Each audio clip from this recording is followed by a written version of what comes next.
এটা হচ্ছে আমাদের ঘাটের লঞ্চ আবে জমজম 1 হাই স্পিড কোম্পানি। এর আরেকটি লঞ্চ আছে তাকোয়া, ঢাকা চাঁদপুর চরউরুবি।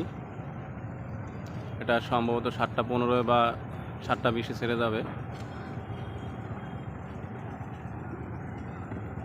এই হচ্ছে মেঘনা নদী, একদম নদীর কাছেই মাছের আড়ত। ওই সামনে হচ্ছে মাছের আড়তের অংশ।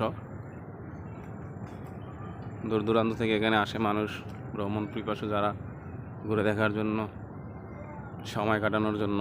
এই যে মাছ ধরে নদী থেকে নৌকা এসে ঘাটে ফিরে আসে। মাছ বিক্রি শেষ, এখন জোয়ার শেষে ভাটার সময় চলতেছে। জোয়ারে যারা খেয়াও পেয়েছে তারা এখন ভাটাতে বিশ্রাম নিতেছে, এবং ভাটাতে যারা যাবে তারা জোয়ারে বিশ্রাম নিবে। তবে জোয়ার ভাটার উপর ডিপেন্ড করে এখানে খেয়াও এবং মাছ ধরা হয়, খেয়াও ধরা হয় এবং মাছ ধরা হয়। নদীতে মাছের পরিমাণ কম এখন বলা যায়।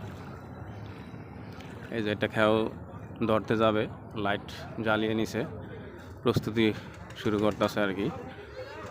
নদীতে যাওয়ার পূর্ব মুহূর্তে বাজার সদাই করে নিতে আছে। 4 থেকে 5 ঘন্টা তারা থাকবে। একটা দিনের অংশের 2 ভাগে 3 ভাগে তারা নদীতে যায় মাছ ধরার জন্য। মাছ ধরে ধরে এই সামনের আড়তে বিক্রি করে আবার রেস্ট নিয়ে বাজার সদাই করে খেয়ে দিয়ে আবার যায়। এই যে এটা খেয়ে যাইতে আছে ছোটো ছোটো ডিঙি নৌকা, কোষা নৌকাগুলা।